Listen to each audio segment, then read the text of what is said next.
Hello and welcome to this program on Golfe TV Africa. Today we are receiving for you a special guest, Dr. Peter Baofu. Good morning and welcome.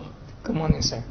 Dr. Peter Baofu is an American visionary and author of 137 new theories of fictions in 171 books as of June 2021 to provide a visionary challenge to conventional wisdom in all fields of knowledge, that is, the social sciences, the formal sciences, the natural sciences, and the humanity, with the aim for unified theories of all the fields of knowledge and also numerous visions of future history in relation to the mind, nature, society, and culture. For instance, two theories of his concern post-capitalism and post-democracy, about why capitalism and democracy will not survive and will be replaced by what he calls post-capitalism and post-democracy in future civilization. By the way, Professor, we've heard about the African Union's request to have a better representation in the UN Security Council. What do you, by the way, think about that? Well, that's a very timely question, but it's also a very important one. African Union and Africa is not alone to request a reform of the United Nations.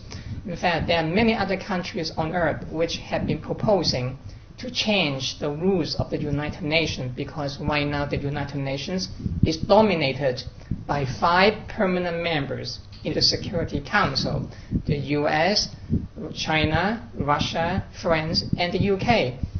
The charter was set up in 1945.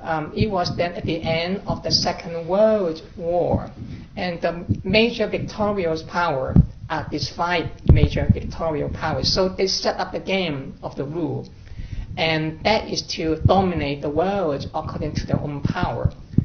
But now the world that we live in is very different. For example, the Soviet Union is gone. Yes. It's no more. Russia is to replace the Soviet Union, but Russia is a declining power. It's no longer the superpower. Yeah. The UK and France are no longer the empires that it was at that time. It was the fall of the French Empire and the British Empire. And those are medium powers now. They are not at the top of the games. That's why the UK, for example, is always sides with the US, no matter what the US does. When the US leaves Afghanistan, the UK will follow. The UK cannot do anything by itself without the support of the US. The same thing about France. France is just a small power nowadays by comparison with the superpowers. So the world that we live in is changing, but then China now is no longer the nationalist government in Taiwan. It's now the People's Republic of China. And China is also the rising power to return to its former greatness that they want to have. So it's very different now. So what happened to the rest of the world? The structure is still there. It's still dominated by these powers, but many of them are no longer the dominant powers in charge. So the only 2 of them left are the US and China. They are still very important.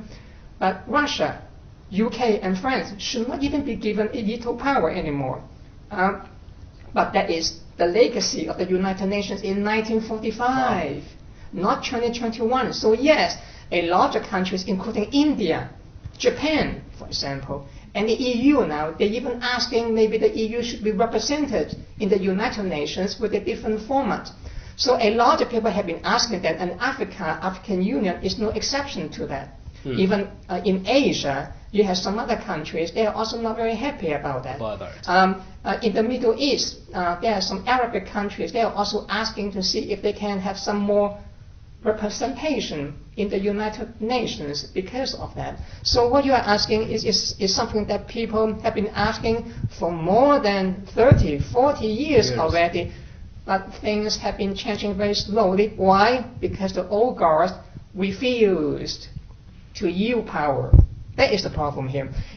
So yeah, what you are asking is not new. People have been talking about that for more than 40 years or more. already. Yeah, but now, you know, the recourse has been made again, and the African Union is putting pressure. What are the chances of the African Union to get this request, you know, done? Well, if you ask me, if you want a diplomatic answer, I can say, well, let's see what's going to happen. Maybe we can get something out of that. But if you want me to give an honest answer, and I think the answer is no, it's power. It's power. Major powers in history never just give you the power for free. For free. You have to earn it. You have to earn it. And they never just give you the power because you want it. They want to dominate, to bully. It's life. Look at the Roman Empire. They never gave up their domination until they were overthrown.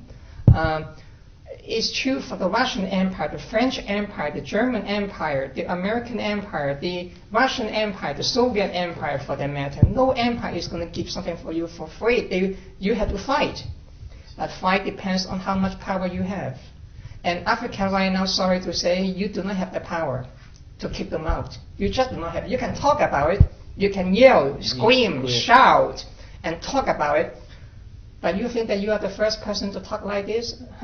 India, by the way, is another good example. In Japan, have been arguing for more than 30, 40 years and say we need to be more represented in the United Nations.